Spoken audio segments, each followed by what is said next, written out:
නේ මම වගේ ලොකු ෆෑන් කෙනෙක්. අඩෝ. අයියේ මේ මම චිත්‍රාන්දින කෙනෙක්. ඔයාට පුළුවන් නම් ඔතන විනාඩි 5ක් ඉන්න මම ටක් ගාලා ෆෑන් නාට්‍යයක් ඇඳලා දෙන්නම්. අනේ අයියේ. අයියෝ හරි මචං. මල්ලි චිත්‍රාන්දින පටන් ගත්තලු. මම මේ හෙලවෙන්න තුනිය අහක බලන් ඉන්නන්නේ. හෙලවෙන්න නැතු ඉන්නවනේ. ඔව් කමන්නේ. අයියේ ලේසි දිහා.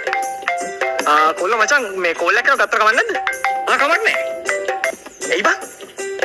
නවෙනවා පොඩ්ඩ හිටම් මේ ෆෑන් මල්ලි කෙනෙක් හම්බුණා බං මිනිහා මගේ චිත්‍රයක් හදනවා. ෆෑන් නාට්‍ය බං ෆෑන් නාට්‍ය.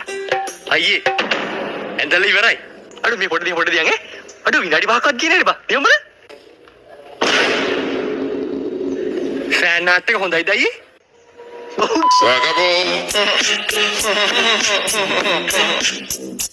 අයියෝ ඔයා සානක බ්‍රෝ නේද? ඔව්. අනේ අයියේ මම වගේ ලොකු ෆෑන් කෙනෙක්. අඩෝ. අයියේ මේ මම චිත්‍රාන්දින කෙනෙක්. ඔයාට පුළුවන් නම් ඔතන විනාඩි 5ක් ඉන්න මම ටක් ගාලා ෆෑන් නාට්‍යයක් ඇඳලා දෙන්නම්. අනේ අයියේ. අයියෝ හරි මචං. මල්ලි චිත්‍රාන්දින පටන් ගත්තලු. මම මේ හෙලවෙන්න තුනිය අහක බලන් ඉන්නන්නේ. හෙලවෙන්න නැතු ඉන්නවනේ. ඔව් කමන්නේ. අයියේ ලේසි දිහා.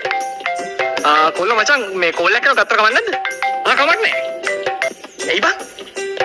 නවෙනවා පොඩ්ඩ හිටම් මේ ෆෑන් මල්ලි කෙනෙක් හම්බුණා බං මිනිහා මගේ චිත්‍රයක් හදනවා.